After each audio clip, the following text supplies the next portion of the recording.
இந்த பூமியில பிறந்துட்டா கண்டிப்பா மரணம்ங்கிறது நிச்சயம். பிறந்தப்பவே எப்ப போறாங்கிறது எழுதி. எது மரணம் அப்படின்னு சாஸ்திரம்னா சொல்றது, பகவத் விஸ்மரணமேவ மரணம். பகவானை எப்ப நினைக்காம இருக்கிறோமோ, பகவத் ஸ்மரணம் எப்ப இல்லாம இருக்கோ அதுதான் மரணம். ஜீவன் போறது மரணமே கிடையாது அப்படின்னு தான் சாஸ்திரங்கள் எல்லாமே சொல்லுது. நித்தியமே பகவத் ஸ்மரணம் பண்ணிட்டு இருக்கோம். சத் சங்கத்துக்கு போறோம். சத் சங்கம் இன்னைக்கு நம்ம ஒரு இடத்துக்கு தான் போய் அனுபவிக்கணுங்கிற அவசியமே இல்லாமல் நம்ம எங்க இருக்கோமோ அந்த இடத்துல வீராபாய் சொன்ன மாதிரி, என்னுடைய வீட்டுல உட்கார்ந்துட்டு நான் எங்க பாகவத புஸ்தகத்தை பிரிச்சிருக்கேன், பாகவதத்துல இருக்கிறவாரோட பக்தாரோட நான் பேசுறேன். நாச்சூங்கியுமே நாச்சூங்கின்னு ஒரு அருமையான ஒரு கீர்த்தனை.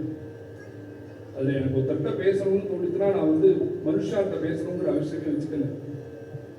நான் நேராக பாகவத புஸ்தகத்தை பிரிப்பேன். பாகவத புஸ்தகத்தை பிரித்தா துருவம் வாச்ச அப்படின்னு வந்ததுன்னா துருவனோட நான் பேசுறேன். பிரகலாத வாச்சன்னு வந்தா பிரகலாதோட நான் பேசுறேன். அதனால சத்சங்கம் நம்மளை தேடி நம்மளுடைய வீட்டிலேயே வந்துடும். அப்படி இருக்கிறதே நம்மளுடைய சனாதன தர்மத்திலேயே சத்சங்கம் நித்தியப்படி பெரியவர்கள் எல்லாரும் நம்மளுக்கு காமிச்சுன்னு வந்திருக்காங்க. இது மாத்திரம் இல்லாம சில தினங்கள் ரொம்ப முக்கியமான தினம்னு அனுஷ்டானத்தில் வச்சிருக்கோம்.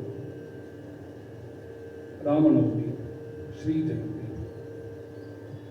அப்புறம் ஓணம் பண்டிகை, வாமனாவதாரம் அன்னைக்கு தான். இது மாதிரி ஒரு பண்டிகைக்கு ஒரு விசேஷம் இருக்கு.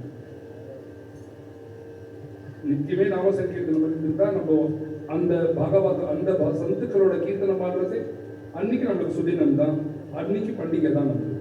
இருந்தாலும் கிட்டத்தட்ட 11வது சண்டே பஜனை அடுத்த சண்டே வந்தா ஒரு வருஷம் முன்னே. இந்த 11வது சண்டே பஜனை ஒரு பெரிய பாக்கியம் எங்களுக்கு, நம்ம எல்லாருக்கும். ராதாஷ்டமியில இன்னைக்கு நம்மளுக்கு ஒரு பெரிய ஒரு பாக்கியத்தை நம்மளுக்கு கிடைக்கும்.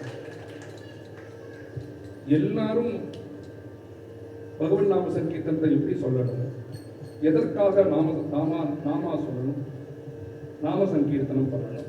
சேதோ தர்ப்பண மார்ஜனம், இது சிக்ஷாஷ்டகம்னு ஒரு பெரிய ஒரு பொக்கிஷமா ஒரு 8 ஸ்லோகத்தை கிருஷ்ண சைத்தன்ய மகாபிரபுங்கிற ஒரு பெரிய மகாத்மா ஜெகநாதருடைய அவதாரமே. ஸ்ரீ கிருஷ்ண பிரேமி நான் சொல்றதே கிருஷ்ணனே கிருஷ்ண சைத்தன்யராக வந்தார் அப்படின்னு சொல்லுவார். எதற்காக கிருஷ்ண சைத்தன்யருடைய அவதாரம்னா, கிருஷ்ணன் இந்த கதையானது ஸ்ரீ பிருந்தாவனத்துல இன்னைக்குமே சொல்லப்படுறது. அலங்காரம் பண்ணிட்டு ஒரு கண்ணாடிக்கு முன்னாடி போய் நின்னார் கிருஷ்ணன். அப்படி நின்று பார்க்கறதே இவ்வளவு அழகா இருக்குமே, சுந்தரனா இருக்குமே. ராதை நம்மளை பார்க்கறதே நம்ம எவ்வளவு அழகாக அவருக்கு தெரியும் அப்படின்னு கிருஷ்ணர் நினைச்சார். அவர் திருப்பி ராதையா பிறக்க முடியுமா அப்படின்னா, 100 கோடி கிருஷ்ணாவதாரம் பண்ணாலும் ராதைக்கு துல்லியமா ஆகவே முடியாது. அதை ஹிதஹரி வம்சங்கிற ஒரு பெரிய மகாத்மா சொல்ற, கிருஷ்ணா உனக்கு அவதாரம் பண்றது ரொம்ப சுலபம். நீ நல்ல வசுதேவர், நல்ல தேவகி, இல்ல நல்ல யசோத, நல்ல நந்தகோபர் இருந்துட்டாருன்னா நீ பிறந்துருவ.